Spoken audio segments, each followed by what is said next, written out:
Let's go. Hi. My name is Dara, and I love talking about current affairs on the African continent. Now, I've I've I've talked about elections happening this year a couple of times on the African continent, and I've talked about Burundi, which has concluded their parliamentary elections. I've talked about Tanzania, which will be having elections in October, and now guess what?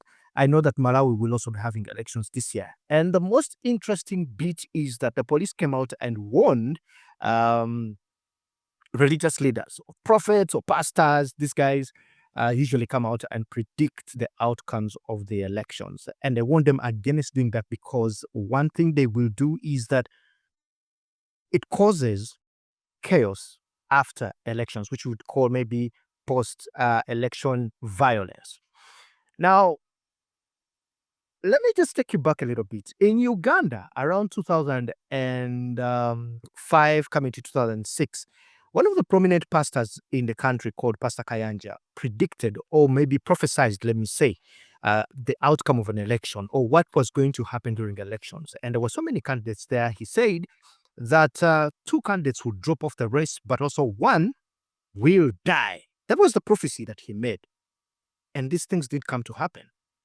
I have seen the same prophecies happen across almost every election that happens in Uganda. There's always a guy who comes out, or a prophet, I don't know, a pastor who comes out and talks about the outcome of an election. So I kind of related when police say this, and I highly agree with it. Now, I am giving a piece of information which is news, but I'm also telling you why I support this direction of religious leaders should not be prophesying or predicting an outcome of an election, because some countries are actually predominantly Christian. And when a prophet comes out and makes a statement and says that maybe this candidate will win an election and it doesn't happen, you know what happens? Most times people may assume that an election has been rigged, it wasn't fair. And given the things that happen during an election, you will not miss things like some little violence here and there on different polling stations. You won't miss some of these things.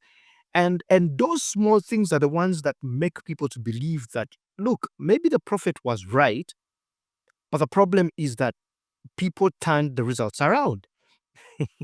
And if you follow the power of prophecy in the Bible, it's so strong that such statements can actually make people think otherwise. People might lose faith in an election, or actually in an election process, because there is a prophet who has said that so and so will win, or the other person won't win. And you know, the most ironical thing that I always see is that all candidates who try to vie for political power, be it in presidential elections or parliamentary elections or LC or local council, and you know, those lower elective positions, all elective positions, most of them pray, go to church or go to their respective places of worship for a blessing to win. And indeed, after that prayer, the kind of dedication they have when they are saying that prayer, the offering they give it with hope that they will actually win an election. And if they don't win, so does that mean that God or Allah or whatever you believe in was wrong? The prophecy was wrong or not? So I highly, and I'm in agreement with the Malawian authorities who say that no prophecies will be allowed to be made. So if a pastor or a prophet or an apostle or an evangelist, they have their prophecies about an outcome of an election, they better keep it to themselves, including their congregation. But you see, the problem of also telling their congregation is that the congregation will spread the word. And eventually, if the candidate does not win, the belief is that the election was rigged. And what happens? The people will go on the streets and protest against the outcome of an election.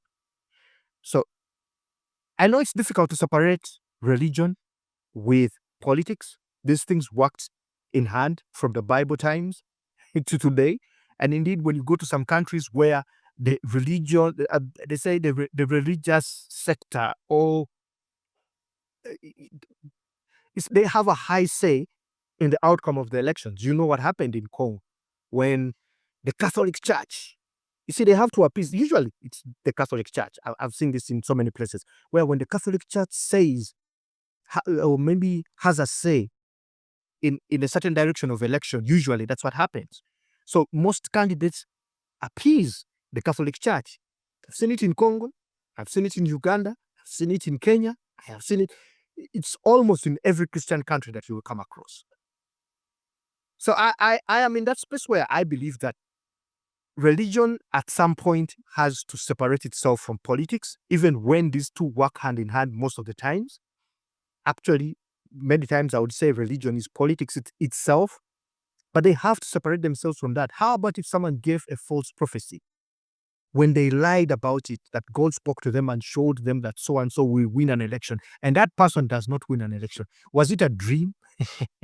Better be careful with some of these prophecies here. But yeah, that's from me, Darren, and I will see you in another one.